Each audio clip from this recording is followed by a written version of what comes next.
자, 핸드폰 이제 다 집어넣고 얘들아 어서오세요.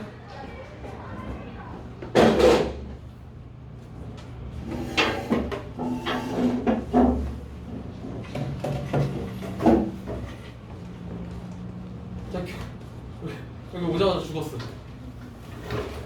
숙제 한번 펴보세요. 체크.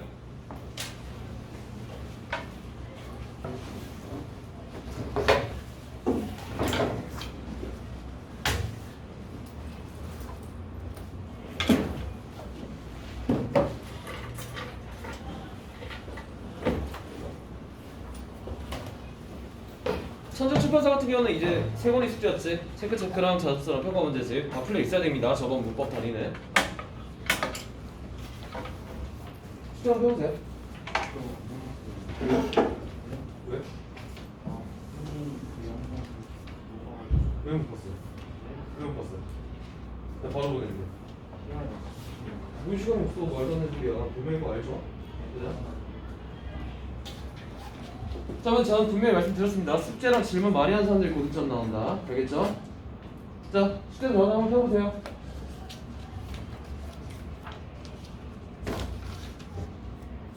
채점은?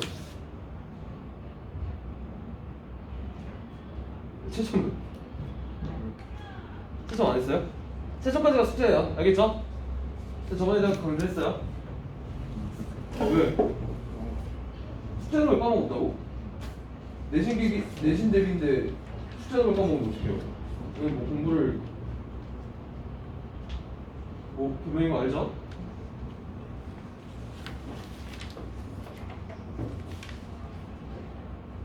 볼까요?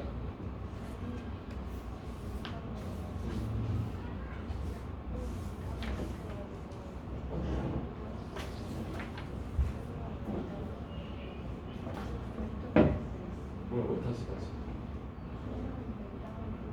왜 이 단어를 풀었어? 난 이 단어를 설명한 적이 없는데.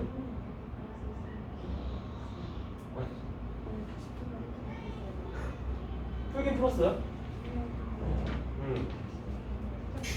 채점 못 되고. 알겠습니다.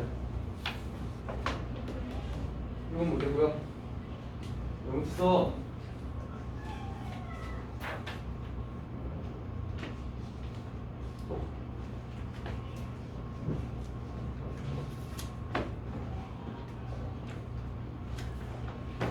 채점 넣었어요? 오케이.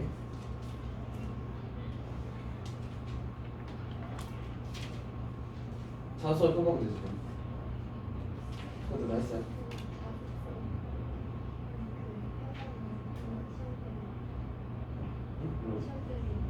그건 아직 못했고요. 오케이, 알겠습니다. 먼저 숙제 꾸준히 해주세요.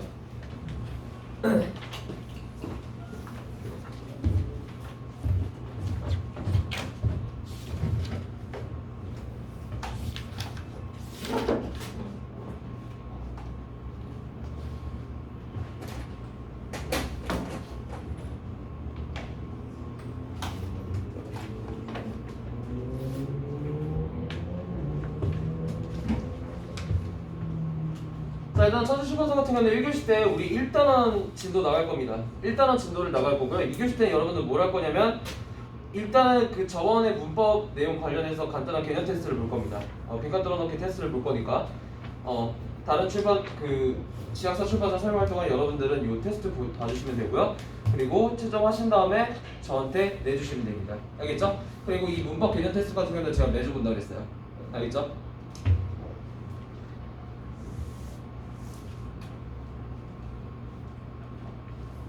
자, 그 다음 바로 1단 한번 가볼게요. 몇 페이지 펴주시냐면 8페이지, 체크체크 8페이지 한번 펴보자.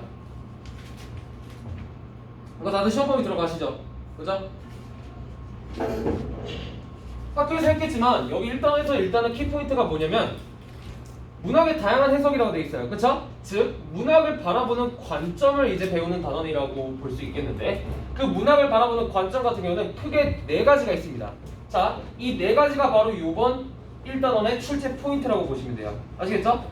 자, 문학을 다양하게 해석하는 방법, 즉 문학을 바라보는 관점 4가지가 있다. 이 4가지가 바로 이번 1단원의 키포인트다.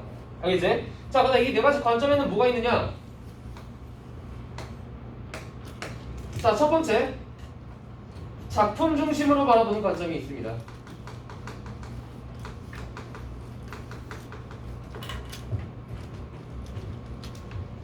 두 번째 작품이 아니라 작가를 중심으로 바라보는 관점이 있어요.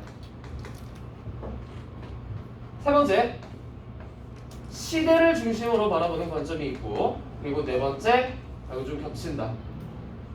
우리 같은 독자를 중심으로 바라보는 관점이 있다. 이렇게 4가지 관점이 있습니다. 알겠지?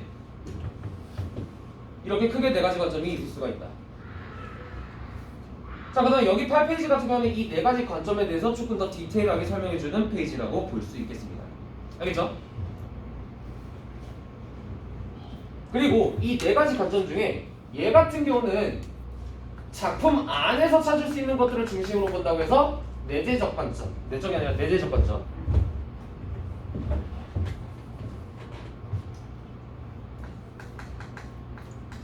내재적 관점이라고 하고요. 그리고 나머지 요 3개는 외재적 관점이라고 합니다. 그러니까 이유는 굉장히 단순해요. 작가나 시대나 독자 같은 경우는 그 작품 안에 있는 게 아니잖아. 작품 밖에 있는 요소들이란 말이야. 그치? 그렇기 때문에 외재적 요소라고 하는 거다. 알겠죠? 그 다음 문제에서 어떻게 나오겠니? 선택지 1, 2, 3, 4, 5번 주고 이 선택지가 이 2번 선택지 혹은 1번 선택지가 무엇을 중심으로 바라보는 관점인지를 적어봐라, 골라봐라 라는 문제가 나오겠죠. 그쵸? 그 다음에 여러분들은 그때 이게 작품 중심 관점인지 작가 중심 관점인지 시대 중심 관점인지 독자 중심 관점인지 보시면 되겠다. 알겠지? 자, 그리고 어렵게 나오면 이렇게 나올 수가 있어요. 실제 기출 문제였는데 이거 2개로 구분하는 문제가 나올 수도 있겠다. 내재적 관점과 외재적 관점을 구분하는 문제가 또 나올 수 있겠다. 그러나 여러분들이 작가 시대 독자가 외재적 관점이라는 것만 알면 이 같은 경우는 크게 어렵지 않게 풀 수 있는 문제가 될 겁니다. 아시겠죠? 혹시 안 보이는 거 있나요? 글씨 안 보이는 거? 다 보여?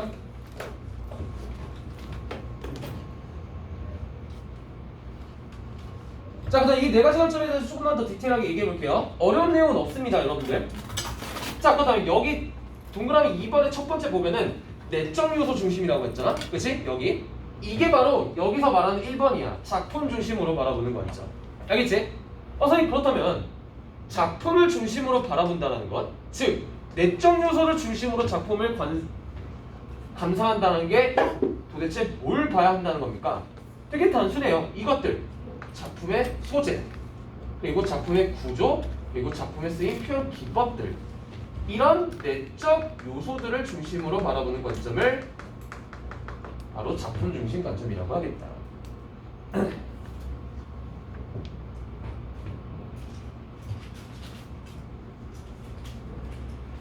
뭐 이것 말고 내적 요소는 더 있습니다. 뭐 내용, 아니면 주제, 이런 것들도 다 내적 요소야. 알겠지? 추가로 한번 적어주세요. 주제, 내용.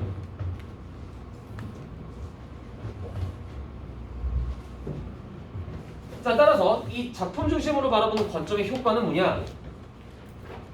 네모 쳐주세요. 구조 분석에 유용하다. 구조 분석에 유용하다. 이 효과가 선택지로 나올 수 있겠지, 얘들아. 그치? 구조 분석에 유용하다. 뭐가? 작품 중심으로 바라보는 관점이. 알겠죠?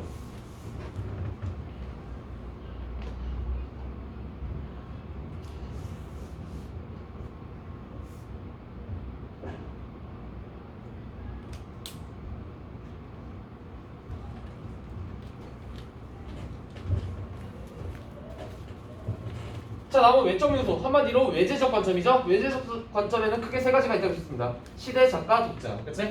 자, 그렇다면 여기서부터는 되게 단순해요. 자, 시대를 중심으로 바라본다는 게 무슨 뜻이냐? 되게 단순해. 그 작품이 쓰여졌을 당시의 시대를 고려해서 그 작품을 감상한다는 거야. 알겠지? 그 작품이 쓰여진 시대를 고려해서 작품을 감상한다. 그다음 작가 중심은 뭐겠니?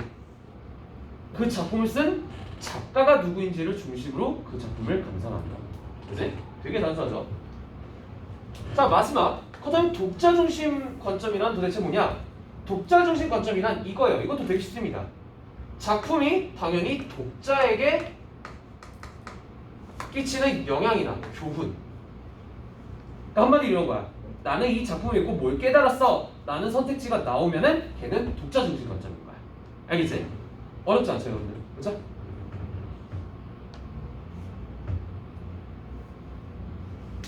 자, 그래서 얘들아, 그렇다면 맛보기로 여기 오른쪽에 1, 2번 문제 한번 풀어볼까요? 내적 요소 중심으로 바라보는 관점이 아닌 걸 고르는 거래. 그쵸? 다 몇 번이겠니, 얘들아? 당연히 4번 아니겠니? 그치? 왜겠어? 얘 같은 경우는 작가 중심 관점이잖아. 네 가지 관점 중에. 그치? 외제적 관점이기 때문에 바로 4번 나오고요. 2번 문제도 한번 풀어볼까요?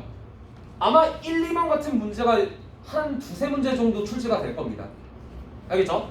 조금 약간 난이도가 높여서 나오겠지만 여러분들 이것만 이 네 가지 관점만 있다는 것만 알아주시면 정말 어려운 문제가 아니야. 얘들아. 알겠지? 자, 2번 한번 가보자. 다음과 같은 감상이래. 그치? 자, 만약에 문제에서 이렇게 나왔다면 우리가 뭘 먼저 파악해야 되겠니? 이게 어떤 관점인지를 파악을 해야 되겠지. 그치? 무슨 관점 같아? 뭐 나왔니? 시인 나왔네요. 그래서 시인 나왔네요. 그렇다면 뭐야? 작가 중심이네요. 다음 몇 번? 아하, 2번. 그치?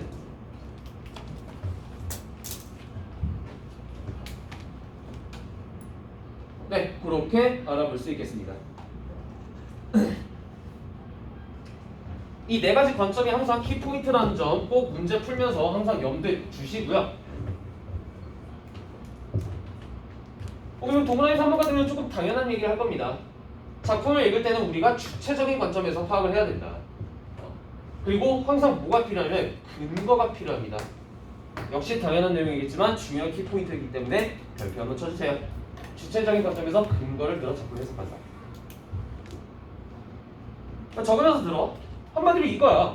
작품을 바라보는 관점은 되게 다양해. 그러다 보니까 다양한 해석이 나올 수 있는 것도 사실이야. 하지만 항상 그 다양한 해석에는 뭐가 필요하다? 근거가 필요하다. 알겠지? 근거가 없으면 그건 뭐겠니? 똥꼬집이야, 똥꼬집. 알겠지? 항상 근거가 있어야 됩니다. 자, 그리고 동그라미 3번 같은 경우는 얘들아 어려운 내용은 아니에요. 어려운 내용은 아닌데 다 선택지로 나올 수가 있습니다. 그 다음에 동그라미 3번에서는 얘기하고자 하는 게 뭐냐? 작품을 다양하게 해석하기 위해서 필요한 태도. 어떤 태도를 우리가 갖춰야 되는가? 자, 일단은 뭘 갖춰야 된다? 객관성을 갖춰야 된다. 객관성을 갖춰야 된다. 객관성을 가지고 작품의 내용을 일단은 정확하게 이해해야 해. 알겠지?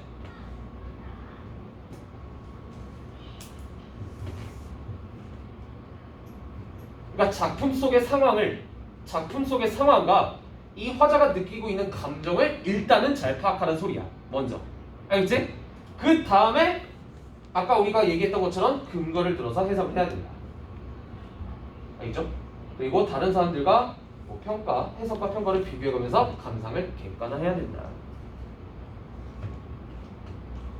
제가 네모 하이라이트 쳐져 있는 부분들 같이 한번 쳐주세요. 이런 키포인트들이 다 선택지로 나올 수 있어요.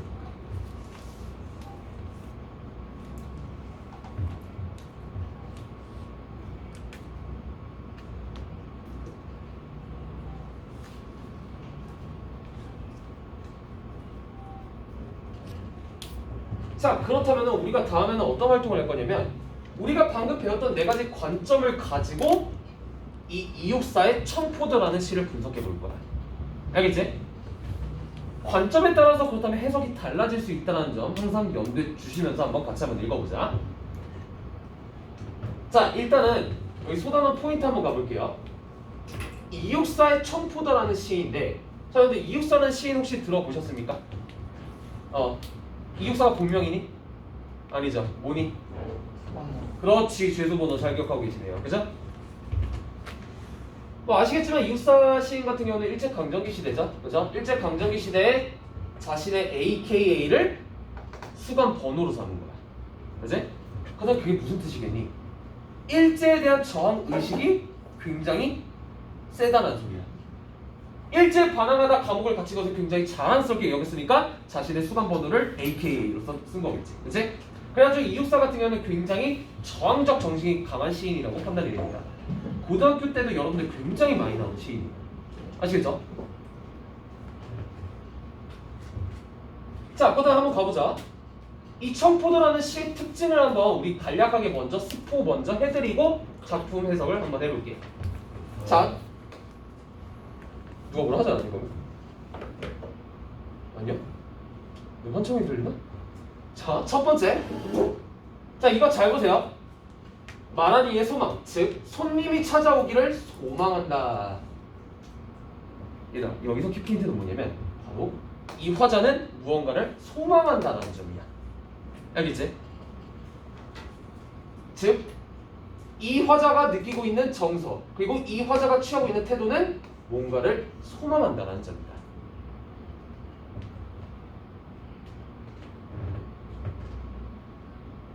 이런 문제가 나올 수 있어요. 다음 중 이 시의 정서와 유사한 정서를 가진 시는? 근데 여러분들이 그때 약간 헷갈리는 게 뭐야? 정서를 파악해야 되는데 정서를 뭘 보고 파악해야 되는지 모르겠죠. 그렇죠? 이 시의 정서 같은 경우는 소망이다. 뭔가를 바라고 있다는 소리야. 알겠지? 그거 항상 기억해 주세요. 소망. 자, 이 두 번째 특징은 되게 쉽습니다. 색채 대비가 일어났다. 학교에서 이미 하신 분들은 약간 아시겠지만 여기서는 파란색과 흰색의 색채 대비가 드러나요. 그렇죠? 그다음 파란색 같은 경우는 어떤 소재에서 파란색을 느낄 수가 있니? 청포도, 하늘, 푸른바다, 청포 이런 것들에서 파란색을 느낄 수가 있고요. 반면에 흰색 같은 경우는 흰 돛담배, 은쟁반, 하얀 모시수건 이 소재들을 통해서 하얀 색깔의 느낌을 느낄 수가 있는 거야. 그래서 이 시 같은 경우는 색채 대비가 이루어져 있다. 이건 쉽죠, 그렇죠? 그리고 이것까지 알아두세요. 이런 색깔들과 관련된 소재들이 나왔다. 그렇다면 자동적으로 시각적 이미지가 반영된 소재입니다. 별표 한번 쳐주세요. 적어도 시각적 이미지. 아시는 분들은 안 적으셔도 됩니다. 시각적 이미지.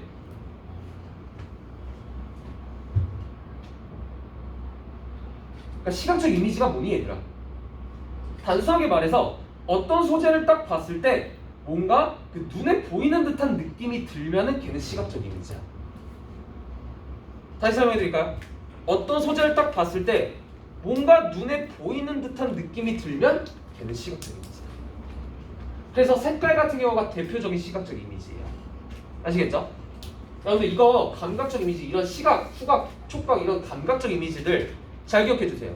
왜냐하면 우리 이따가 다른 시도 한번 분석해 볼 건데 거기에서도 굉장히 많은 이런 이미지들이 나옵니다. 아시겠죠? 문제에서도 이런 용어들이 나올 수 있어요. 아시겠죠? 어쨌든 생체 대비 시각적 이미지 이것도 알아두시고요. 자, 그리고 동그라미 3번. 자, 동그라미 3번도 마찬가지로 정서와 태도를 약간 얘기해주고 있는데, 자, 선택지 1번에서는 소망의 정서를 얘기해줬다면 선택지 3번에서는 어떤 태도를 얘기해주고 있냐면 헌신적인 태도. 자신을 찾아올 손님을 위한 헌신적인 태도를 나타냅니다. 자, 그리고 그 손님을 굉장히 간절하게, 여기까지 저희가 간절하게 기다리는 태도도 취하고 있습니다.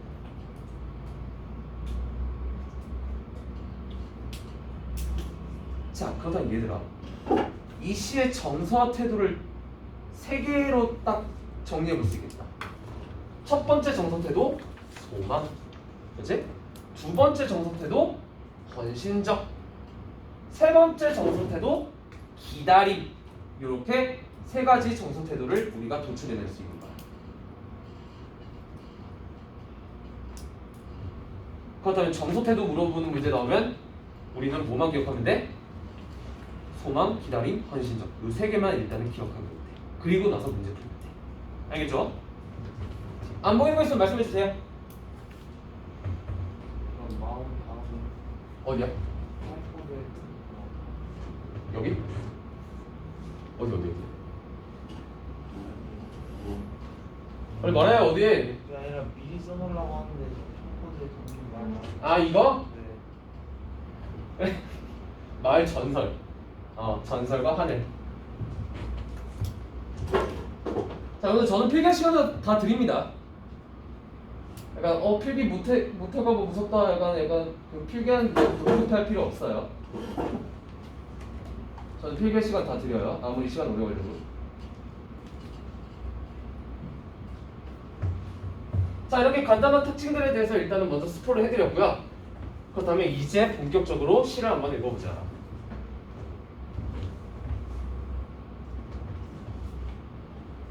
자, 1년 같은 경우는 뭐 특별한 내용은 없습니다. 그냥 내고장 7월은 청포도가 익어가는 시절, 그죠?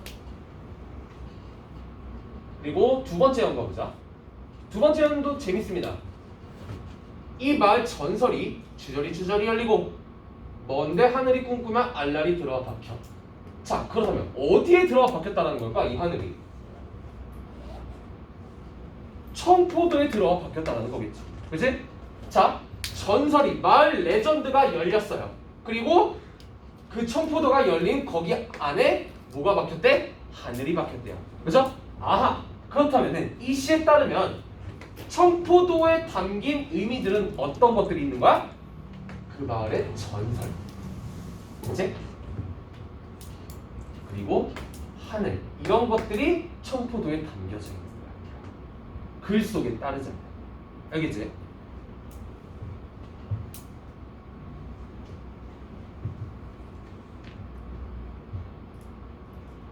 자, 그렇다면 마을 전설과 하늘이 바뀌었다는 게 무슨 뜻일까? 여기 설명해주고 있습니다. 꿈과 소망을 이야기하는 거야. 알겠지?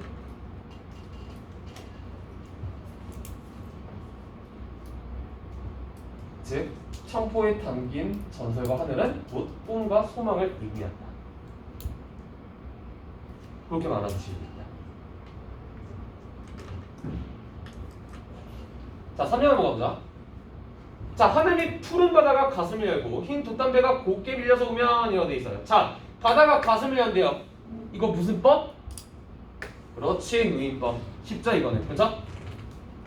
이런 표현 기법들을 물어보는 문제가 많이 나오거든요, 수능에서도. 근데 학생들이 많이 틀리는 경우가 있어요. 몰라서 틀린 게 아니라 놓쳐서 틀립니다. 알겠지? 여기서 의미법이 쓰였습니다.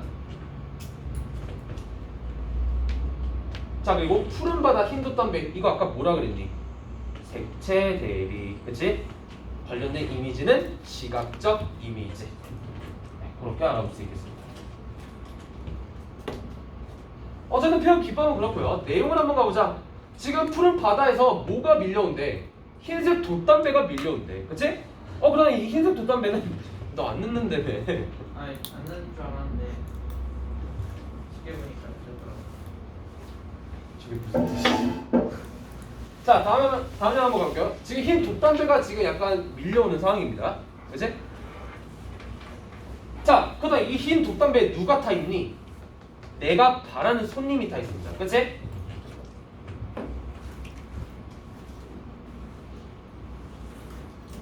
자, 근데 얘들아, 여기서 여러분들 헷갈리지 말아야 될 게 뭐냐면 지금 진짜 흰 돛담배가 오고 있는 거야?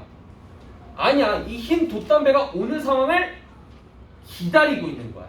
알겠지? 현재 지금 오고 있는 게 아니라 얘가 올 상황을 지금 기다리고 있는 거야. 알겠지? 기다리고 있는 거예요. 자, 어쨌든 흰 돛담배가 만약에 온다면은 거기에 타고 있던 내가 말하는 손님은 고달픈 몸으로 청포를 입고 찾아온다고 했대요. 그다음 우리가 여기까지 읽어봤을 때 뭘 약간 대충 느낄 수가 있어? 아하, 이 화자는 이 손님을 기다리고 있구나라는 걸 대략적으로 느낄 수가 있겠죠. 그래서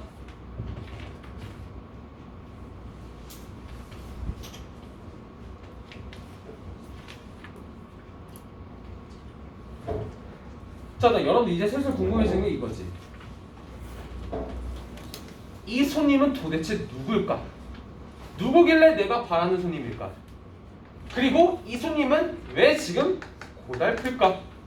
이게 궁금해지지 않습니까? 그치? 아직은 몰라요. 아직은 몰라요. 이따가 말씀드리겠습니다. 아시겠죠?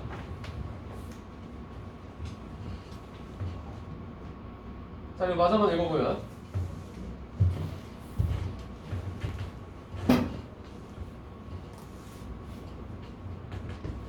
내가 그 손님을 맞이하여서 이 포도를 따먹으면은, 자, 얘는 아까 청포도에 뭐가 담겨져 있다 그랬니? 마을 전설과 하늘이 담겨져 있다 그랬잖아. 그치? 그 마을 전설과 하늘이 뜻하는 게 내가 아까 뭐라 그랬어? 꿈과 소망이라 그랬지. 그치? 한마디로 손님을 맞이해서 꿈과 소망을 이제 함께 취하고 있는 거야. 취한다면은 그걸 가져가고 있는 거야. 꿈과 소망을 함께 취한다면은 내 두 손은 한푹 적셔도 좋으련만.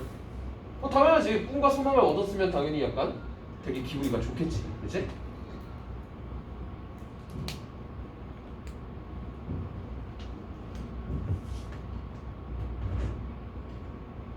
한마디로 정리를 해보자면 이 화자 같은 경우는 손님을 맞이해서 손님과 함께 꿈과 소망을 느끼고 싶은 거야. 알겠지? 자, 이거 마지막이야.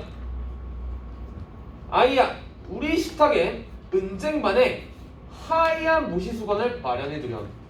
누굴 위해서 마련하겠니?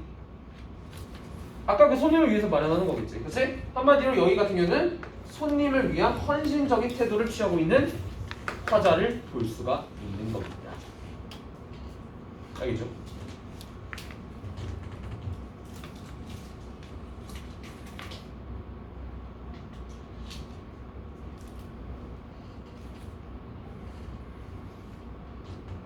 자, 어쨌든 내용은 이렇고요. 표현 기법을 한번 가볼게. 자, 그래서 여기 하이안 이런 걸 뭐라 그래? 시적 허용이라 그러지, 그치? 하이안 시적 허용이라 그러지.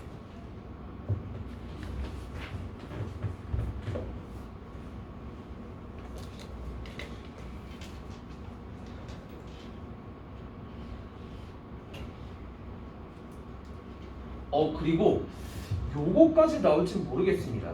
살짝 그 표현 기법과 관련해서 약간 난이도가 높긴 한데 중3에 비해서는 그래도 말씀드릴게요.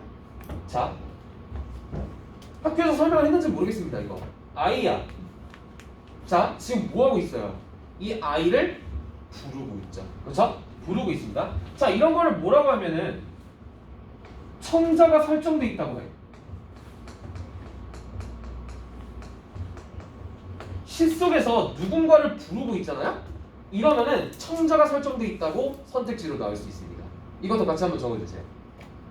청자가 설정이 됐다. 이 아이라는 청자가 설정이 됐다. 누군가를 부르고 있습니다.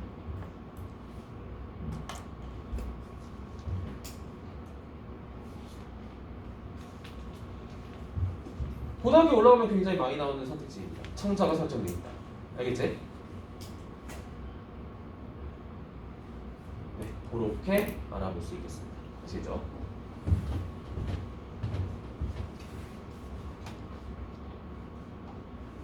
아직까지 조금 추상적으로 느껴질 거예요. 그치? 마저 한번 우리 학습 활동하면서 조금 더 디테일한 내용을 한번 알아볼게요.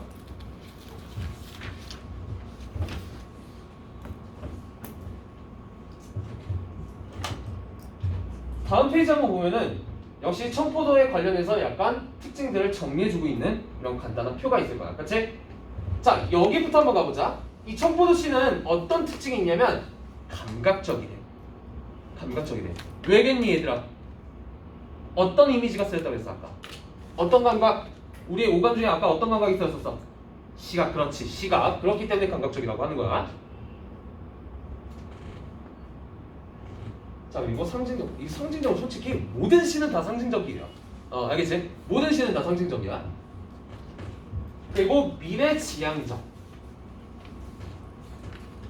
그러니까 미래지향적이라는 것도 되게 단순하게 생각하셔도 돼요. 미래에 대해서 뭔가 기대하는 게 있다. 그래서 미래지향적이야. 알겠지? 얘 같은 경우는 지금 손님을 기다리고 있잖아. 그치? 그렇기 때문에 미래지향적. 미래에 대해서 약간 기대감, 소망 이런 거를 가지고 있는 경우를 바로 미래지향적이라고 한다. 어려운 개념 아니에요.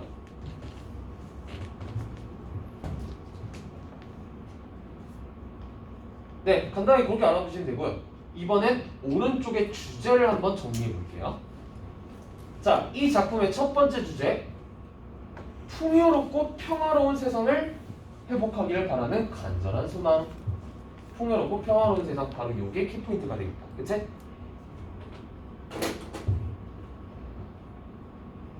왜 풍요롭고 평화로운 세상이겠니 주제가?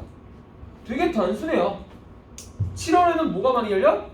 청포도가 많이 열린다고 했잖아. 그리고 그 청포도를 그 손님과 함께 막 따먹고 싶다고 했잖아. 그래서 풍요롭고 평화로운 세상이야. 단순하게. 알겠지? 자, 그리고 두 번째는 이렇게도 주제를 도출할 수가 있어요. 광복을 염원하는 말. 무엇을 고려해 본다면 이육사라는 작가와 그리고 당시 일제강점기였던 시대를 고려해 본다면은 걔는 광복을 염원하는 마음이야. 알겠지? 자, 생각해봐 얘들아. 우리가 지금 청포도라는 시를 읽었잖아. 거기에서 일제강점기와 관련된 용어들이 단 하나라도 나왔니? 그렇다면 작품만 봤을 때는 이 광복이라는 키워드를 도출할 수 있을까? 작품만 봤을 때 어려워요. 알겠지? 그렇기 때문에 이런 주제를 도출할 수 있는 근거는 이것들을 바라봤을 때 광복이라는 주제를 도출할 수가 있는 것이다. 아시겠죠? 그리고 세 번째는 제가 아까도 계속 강조했죠? 기다림. 그렇게 알아볼 수 있겠습니다.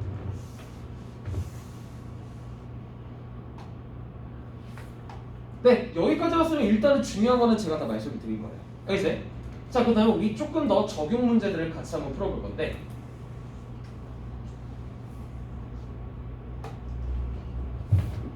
문제라고 하기보다는 그 소재들을 조금 더 디테일하게 한번 분석을 해볼 건데, 자, 여기 페이지 한번 볼까요? 몇 페이지지 이게? 11페이지. 11페이지에 1번에 2번 같이 한번 가볼게요. 여기.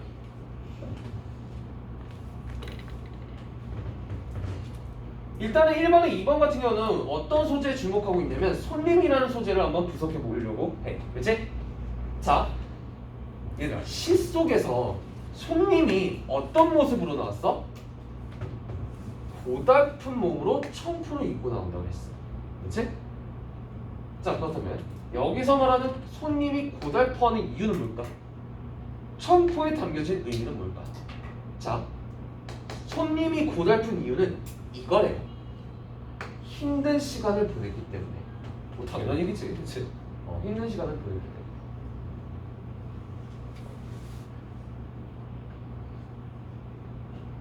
자, 하지만 청포를 입고 오느냐, 청포. 자, 얘들아, 청포는 내가 아까 무슨 색이라고 했니? 푸른색이라고 했지, 그치? 자, 근데 푸른색 보면은 보통 약간 어떤 느낌이 들어? 부정적인 느낌이 들어? 긍정적인 느낌이 들어? 죄송해요. 긍정적인 느낌이 들죠, 그죠? 되게 약간 밝고 막 그런 느낌이 들잖아요, 약간 하늘처럼. 그래서 여기서 말하는 청포도 마찬가지로 이상과 꿈을 간직하고 있는 거야. 정리를 해보자면 이 손님은 어떤 존재야? 굉장히 지금 힘들긴 하지만 이상과 꿈을 여전히 잃지 않고 있는 사람인 거야, 손님은. 아시겠습니까?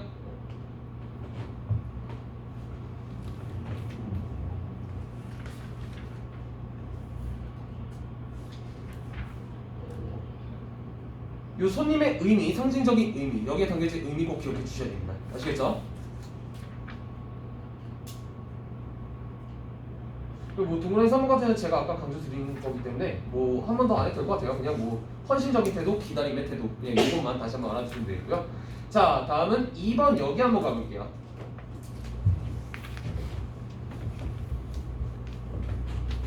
자, 여기도 여러분들 어렵지 않습니다.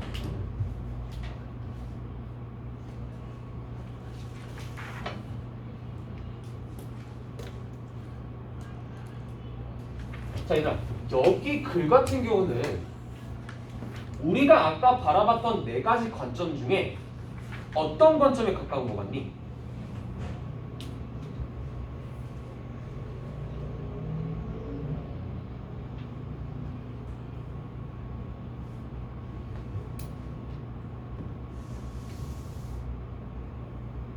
네 가지 관점, 작품 중심, 시대 중심, 작가 중심, 독자 중심 중에 뭘 것 같아?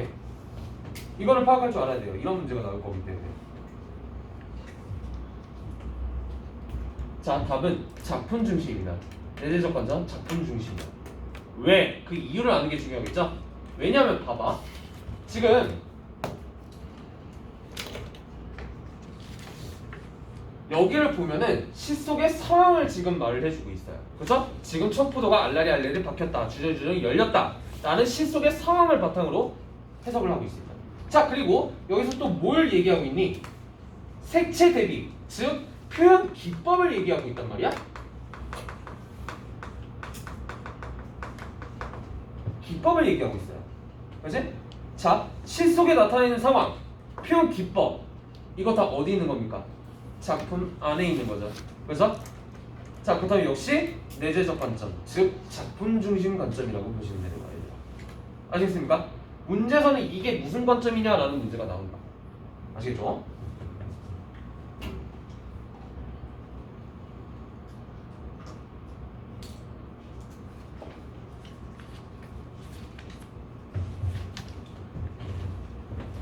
자, 그렇다면 얘들아, 다음은 되게 쉬워요. 엄청 쉬워요.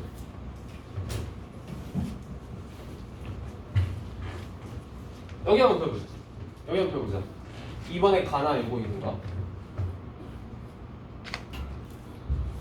다들 펴니?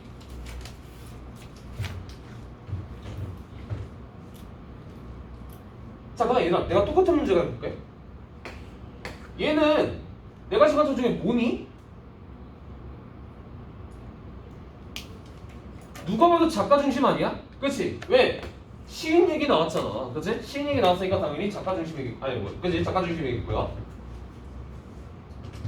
나는 뭘까? 내용을 봐봐. 나는 이 시를 읽고 뭐를 깨달았어. 아까 교훈 같은 거 나오면, 교훈이나 느낀 점 나오면 무슨 중심? 얘는 독자 중심.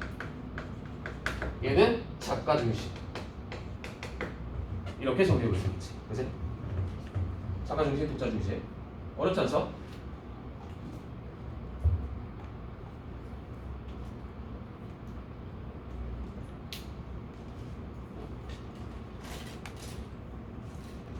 네, 그렇게 알아볼 수 있겠고요.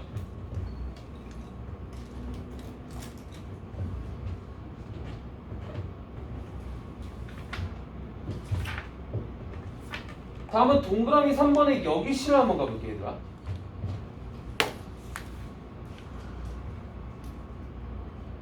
이것도 학교에서 했나요, 다들?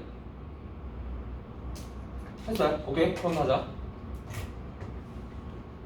일단은 여기 같은 경우는 제 예상으로는 뭐 관점과 관련된 문제가 나오기보다는 그냥 이 시의 표현 기법을 물어보는 문제가 나올 것 같아요. 자, 가보자.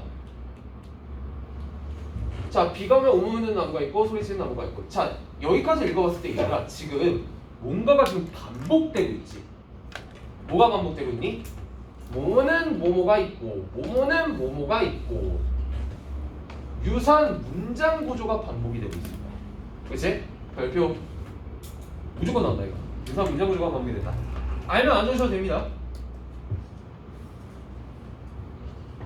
요번 출제 포인트 만약에 여기서 문제가 나온다면 이 유사한 문장 구조 반복은 무조건 나올 것이다. 안 나오면 나올 거야. 알겠지? 왜냐면은 제가 왜 나올 거라고 거의 확신하냐면 밑에 학습 활동에 이거에 대한 내용이 있기 때문에. 알겠지? 자, 그리고 얘들아, 이건 쉬워. 이것도 나무가 소리치고 있대요. 뭐겠니? 의인법. 그치? 의인법.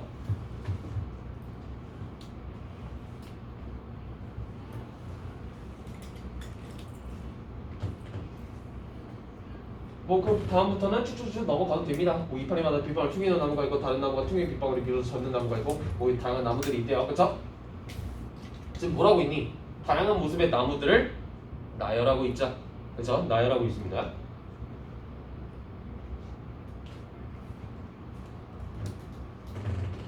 자 그리고 다음 3년 가보자. 자 3년도 별거 없습니다.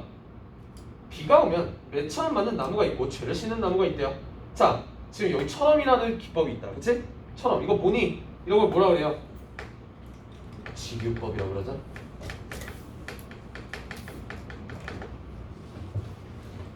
직유법이라고 그러죠.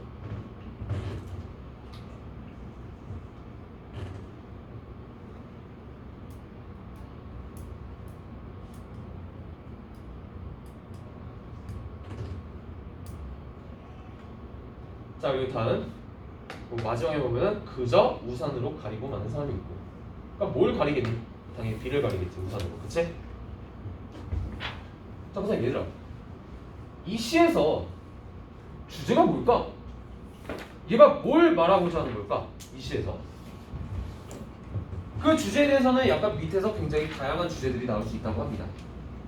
뭐 대략적으로 약간 몇 개만 한번 살펴보면은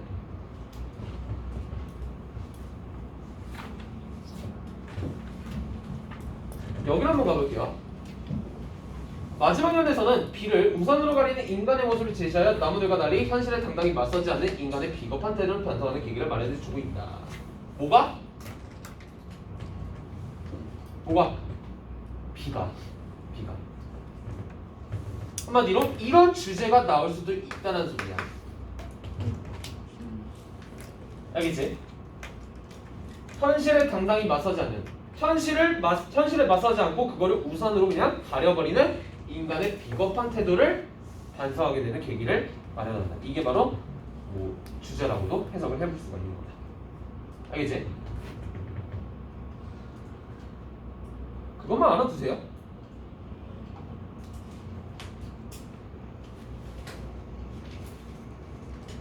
네. 그리고 1-1단원은 이렇게 마무리할 수 있겠고요.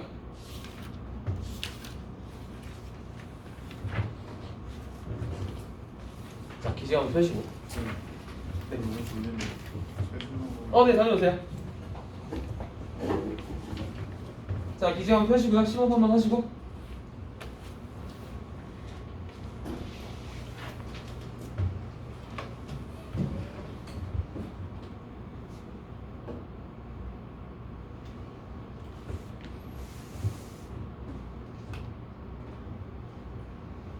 두 번째 시 같은 경우는 조금 제가 왜 죽었어?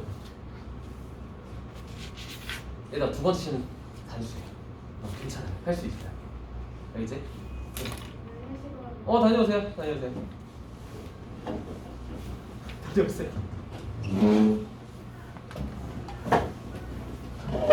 자, 나 2분 동안 그냥 잠깐 정신 차리세요 그러면. 한 1, 2분 있다가 시작할게요. 뭐 있었어? 아니, 진짜 이유가 있어요. 아니, 학교에서 어떤 애가 친구 지갑에서 10만 원 빼간 거예요. 애들 참느라고 뭐 늦었어요. 아 일주일 동안 잤어요 오늘? 아니, 그건 아닌데. 오늘 하려고. 오늘 하려고? 아니, 근데 앞에 다 했잖아. 뭘 다 해? 소단원도 지금 안 했구만. 더 있어요?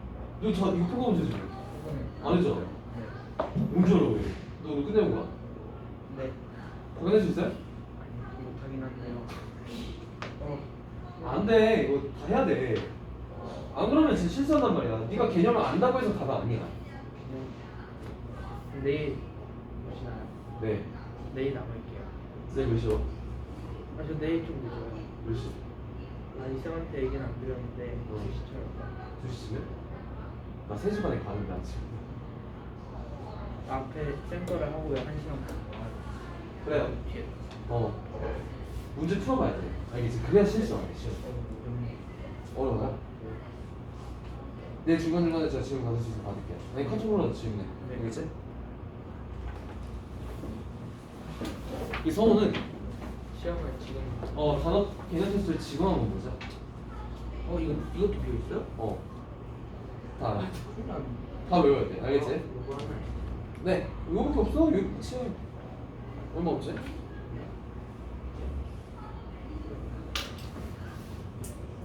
변수인데 위엔 좀 채워 있을 줄 알았어. 아니야. 다 채울 수도 있어야 돼. 완벽한 비판이구나.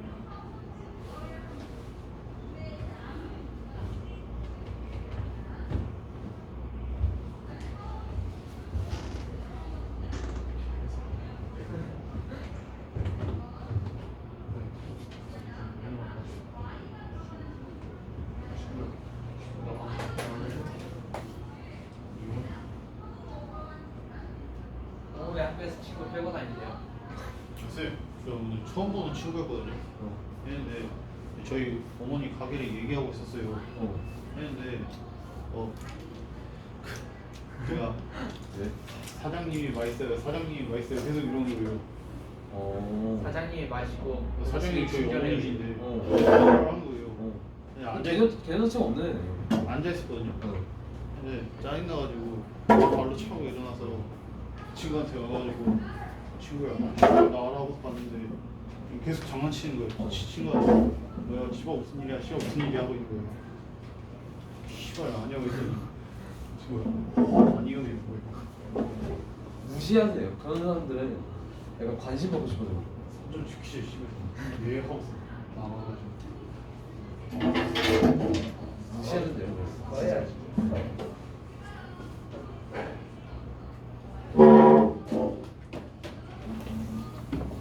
쌤 이거 쌤 혼자? 어? 쌤 혼자? 주말이랑 이제 금요일은 저 혼자 쓰고요. 다른 요일은 약간 누가 쓰는지 모르겠네. 약간 초등부 개념 테스트 뭐 여기 본다는 것 같기도 하고. 쌤 금토만 와요? 금요일. 이거 어. 고등부 같은 경우는 주말 수업. 여러분들 미래인. 기대겠네요. 저거 나오는 건가요? OS 저거 안 나왔어. 안 먹었어요? 다음 주 사드릴게요. 뭔가 있는데요? 쓰레기가 있어. 아 그래요? 아까 미누스 드시고 마셨어. 아 마지막이에요.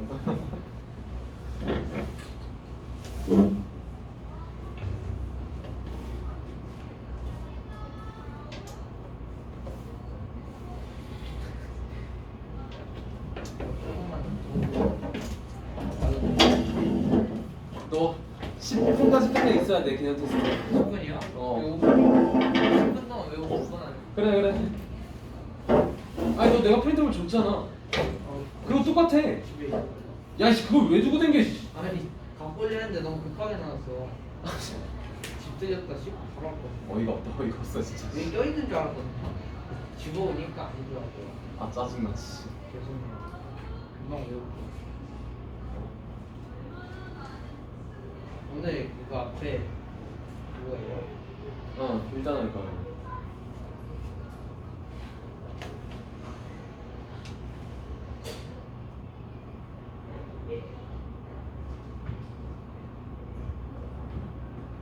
자, 자리 잡으시고요.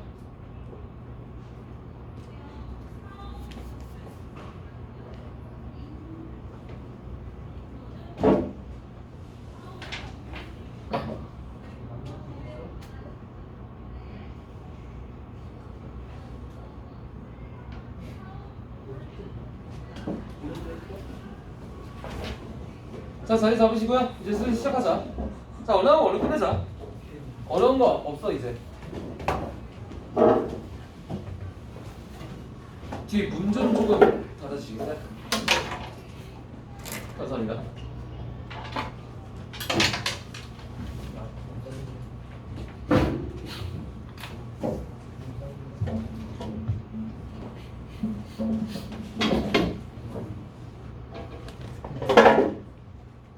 자, 사정 얘기 이제 그만하시고 이제 수업 시작할게요. 자, 여기 한번 펴보자. 1-2 문학시대 거울. 자, 얘 같은 경우는 약간 조금 제가 말씀드린 기본 개념 같은 경우는 딱히 없습니다. 그냥 문학 같은 경우는 그 당시 시대 문화를 반영한다. 그냥 그렇게만 아시면 되겠는데, 그리고 여기서는 마찬가지로 이 내용과 관련된 작품들을 우리가 한 2개 정도 알아볼 거예요. 뭐 시 하나, 소설 하나 이렇게 볼 건데 시간상 소설 같은 경우는 오늘 다 못할 것 같고 시를 하나 한번 분석해 볼 겁니다. 자, 근데 어쨌든 여기에 나타나 있는 작품들을 여러분들이 공부하시면서 조금 중점으로 둬야 될 게 뭐냐면 바로 이거예요. 그 당시 시대적 상황을 알 수 있는 소재들. 그것들이 문제가 무조건 나옵니다. 알겠지? 당시 시대를 알 수 있는 소재들을 파악하는 거. 그런 문제가 분명히 나올 것이다. 아시겠죠? 그래서 여기 동그라미 4번 보시면 왼쪽에 여기 여러분들도 같이 한번 네모 쳐주시고 별표 한번 쳐주세요. 사회문화적 배경을 드러내는 소재를 찾는 거. 이게 바로 출제 포인트 1순위입니다.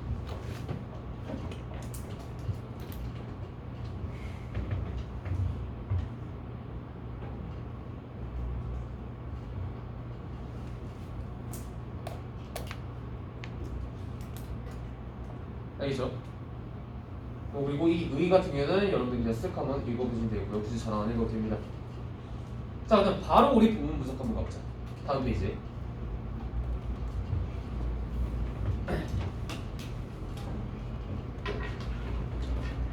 자, 이 시 같은 경우도 학교에서 하셨죠? 그쵸?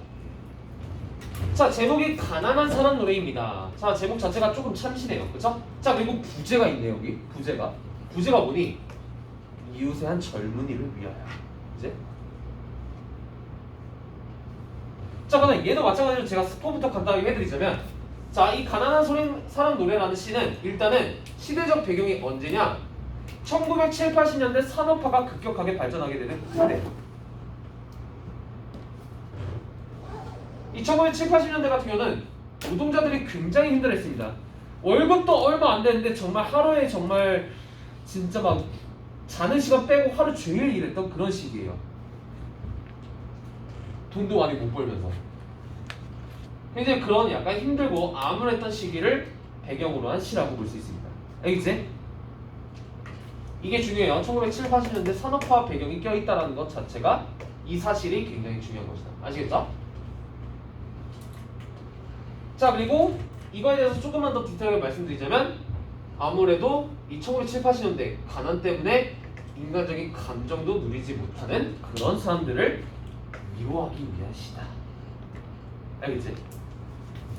1970, 80년대 힘들게 일하고 있지만 가난에서 벗어나지 못해서 감정도 누리지 못하는 이런 젊은이 같은 사람들을 위로하고자 하는 시다. 아시겠죠?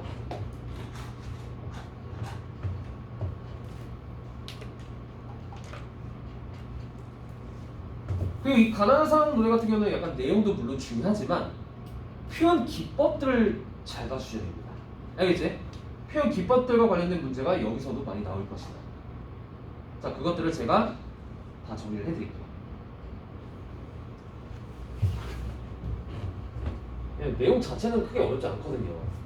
근데 표현 기법들이 많이 쓰이기 때문에 그런 것들을 중심으로 문제가 나올 거야. 알겠지? 자, 바로 한번 가보자. 자, 가나다에서 외로움을 모르겠는가? 자, 모른다는 소리야? 안다는 소리야? 안다는 소리야. 이런 걸 뭐라 그래요? 질문형이긴 하지만, 의문형이긴 하지만 진짜 궁금해서 물어보는 게 아닌 질문. 그런 거를 그렇지, 서리법이라고 하죠. 그죠? 중3 분들이시면 서리법 알아두셔야 됩니다. 아시겠죠? 상식이에요. 그래서 다음, 너와 헤어져 돌아오는 눈 사이 골목길에 새파랗게 달빛이 쏟아지는데 이렇게 되어 있습니다. 자, 일단 얘들아 여기서도 똑같아. 달빛이 지금 새파랗대요. 어떤 이미지? 시각적 이미지. 그렇지? 시각적 이미지. 시각적 이미지가 쓰인다.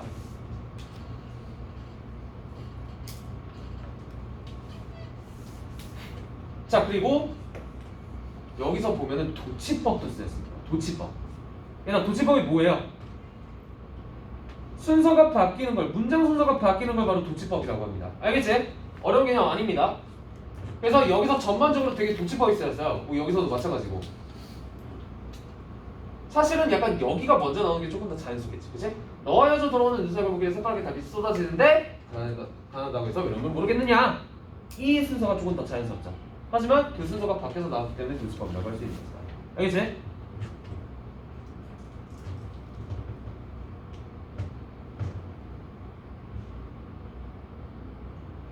그리고 내용을 한번 보자면은 뭐 여기까지는 무슨 내용이겠니? 가난한 사람도 외로움을 느낄 수 있다라는 거겠지, 그치? 자, 첫 번째 부분에서 외로움이라는 감정을 다루고 있다면 두 번째 부분에서는 두려움이라는 감정을 다루고 있습니다. 가난한 사람도 두려움을 느낄 수 있다, 그치?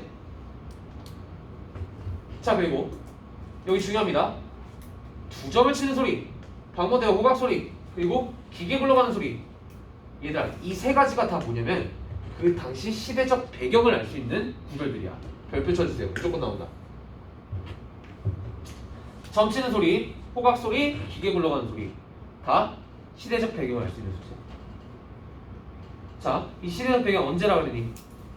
1970, 80년대 급격한 산업화가 배경이라고 했어요. 그렇죠? 자, 그렇다면 아무래도 산업화다 보니까 기계가 하루 종일 굴러가겠고, 그렇지? 자, 그리고 방범대원의 호각 소리. 일단 방범대원이라는 것 자체가 우리나라에는 없어요, 거의. 알겠지? 하지만 당시에는 있었습니다. 그리고 이 두 점을 치는 소리, 이게 무슨 뜻이냐면 이거 학교에서 혹시 설명해 줬니? 뭐야? 그 그치? 순경들이 새벽 2시라는 거를 알리기 위해서 약간 딱딱, 약간 이 뭐라고 해요? 몸뚱이 좀 그렇다. 몸무 가는 걸 약간 딱딱 치는 거를 점친다. 그치? 오늘날에는 이런 사람 없죠, 그죠? 그렇기 때문에 이것들이 다 시대적 배경을 나타내는 소재인 거야. 알겠어요?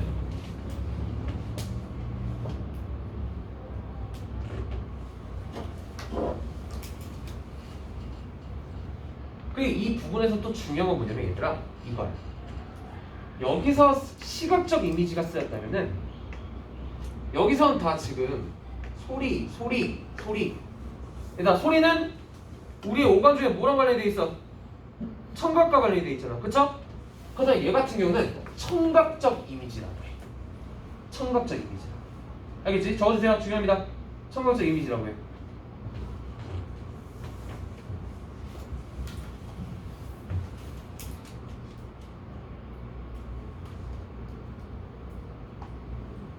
소리 나오면 당연히 청각과 관련이 돼 있으니까, 어제? 단순합니다. 어쨌든 두 번째 부분은 두려움이라는 감정을 다루고 있는 부분이었고요. 자, 그리고 다음 부분 같은 경우는 그리움이라는 감정을 다루고 있습니다. 그치? 자, 얘는 지금 뭐가 그린데? 어머니가 그리고요. 그리고 집 뒤 감나무에 그 새빨간 간바람 소리도 그립대요. 한마디로 고양이 그립다는 소리야. 어머니와 고양이 그립다는 소리야. 가난한 사람도 그리움을 느낄 줄 안다 라고 얘기를 하고 싶은 거겠지. 그치? 자, 그렇다면은 여기서 또 중요한 거는 바로 이겁니다. 새빨간 간바람 소리. 학교에서 했죠? 뭐야? 안 했어. 이거 학교에서 뭐라고 배웠어요? 공간간초 신상이라고 배웠습니까? 그죠? 자, 맞습니다. 공간간초 신상. 얘들아, 공간간초 신상이 뭐야? 알려드릴게요. 아시는 분들은 아시겠지만 공간각적 신상이란 한 가지 대상을 표현할 때 두 가지 이상의 감각적 이미지를 한꺼번에 쓰는 거를 바로 공간각적 신상이라고 해. 알겠죠? 그런데 얘 같은 경우는 얘들아 어떤 이미지들 두 개가 합쳤니? 빨간 시각, 소리, 청각 이 두 개가 합친 거야. 알겠지? 하나의 대상을 표현할 때 이런 두 가지 이상의 감각적 이미지를 합쳐서 쓰는 걸 바로 공간각적 신상이라고 합니다. 알겠지? 그래서 그 공간초 신상 같은 경우는 되게 오늘날에서도 약간 많이 쓰이는 기법인데요. 레드벨벳의 빨간 맛. 그것도 공간초 신상. 왜? 보겠니? 시각적, 미각적. 이제 그런 것들을 바로 공간초 신상이라고 볼 수 있는 거야. 알겠죠? 하다 어렵게 나오면 문제가 어떻게 나오겠니? 여기서 쓰인 표현 기법과 같은 기법이 쓰인 거를 1, 2, 3, 4, 5번에서 찾아봐라 라는 문제가 나왔습니다. 알겠죠? 그래서 이 공간적 신상의 다른 말로는 약간 감각의 전이라고도 하는데 이 용어가 나올지는 모르겠습니다. 하지만 그냥 약간 그냥 TMI로 알아두세요. 다른 말은 감각의 전이야. 둘이 똑같은 뜻이야. 알겠지? 그냥 TMI로 알아두세요.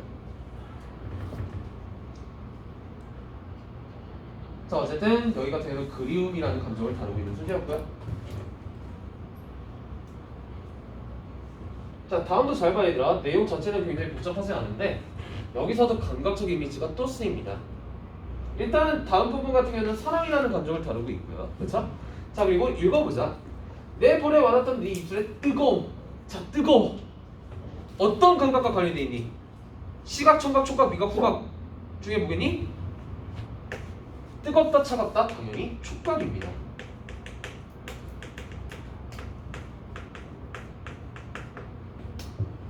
촉각입니다.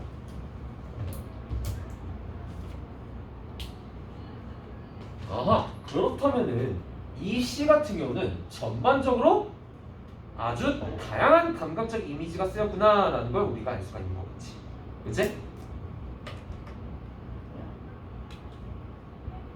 이런 키워드들이 다 선택지로 나옵니다.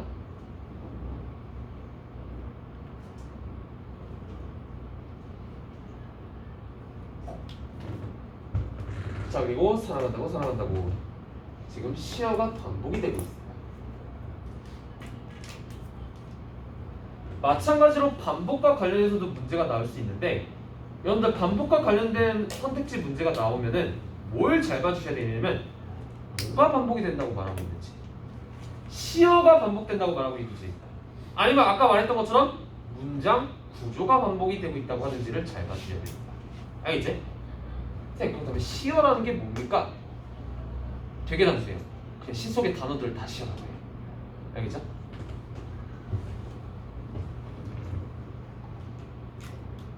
네, 어쨌든 내용은 그렇고요. 그리고 마지막 부분은 가볍게 한번 해볼게요. 단어가 여기서 왜 모르겠는 가 나타나기 때문에 이것들을 이 모든 것들을 버려야 한다는 거죠. 근데 여기서 말하는 이 모든 것들이 뭐겠니?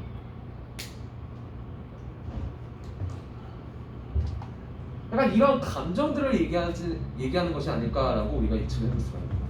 알겠지? 자, 하지만 이거 알아두세요. 지금 약간 마무리가 되게 비극적으로 끝난 것 같긴 하지만 이 시 같은 경우는 뭘 위해 쓴 시라고 했어? 그 당시 힘들어하던 노동자들을 위로하기 위한 시라고 했다. 알겠지? 이거 잊어버리시면 안 됩니다. 자, 그래서 다음 페이지 한번 보시면은 내용 간단하게 몇 가지만 정리해 볼게요.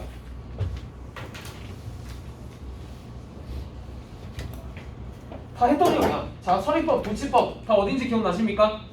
그치? 설의법, 도치법 약간 중간중간에 엄청 많이 썼습니다. 왜 모르겠는가? 뭐 많은 것을 여기서 다 설의법과 도치법이 한꺼번에 쓰였었어요. 중간중간에 다.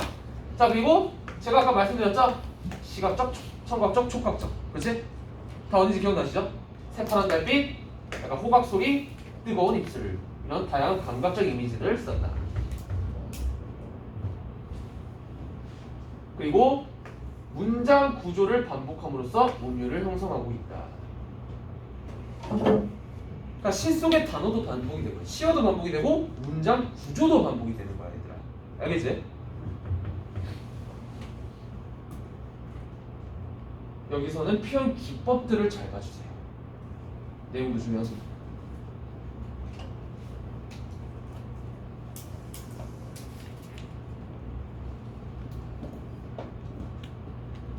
자 그리고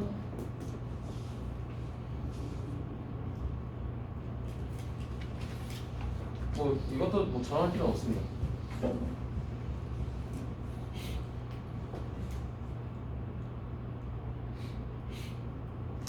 이 기억 속의 들꽃 두 번째 소설인데요. 기억 속의 들꽃. 얘 같은 경우는 제가 영상으로 보내드릴게요. 오늘은 다 하기엔 시간이 조금 부족할 것 같아가지고 요거 같은 경우는 영상으로 제가 보내드릴 테니까 여러분들 영상 꼭 시청하시고 숙제 꼭 해주시고 아시겠죠? 자 그다음에 이제 천재 출판사 친구들 같은 경우는 일단은 해설은 여기서 마무리하겠고요. 여러분들 숙제 못하신 부분 있으면 꼭 마무리 해주셔야 됩니다. 지금 남은 1시간 동안 알겠지? 만약에 숙제 다 하신 분들 계시면은 오늘 배웠던 내용 한번 풀고 계셔도 돼요. 네, 숙제 밀리시면 안 됩니다. 최대한 따라잡으셔야 돼요. 알겠죠?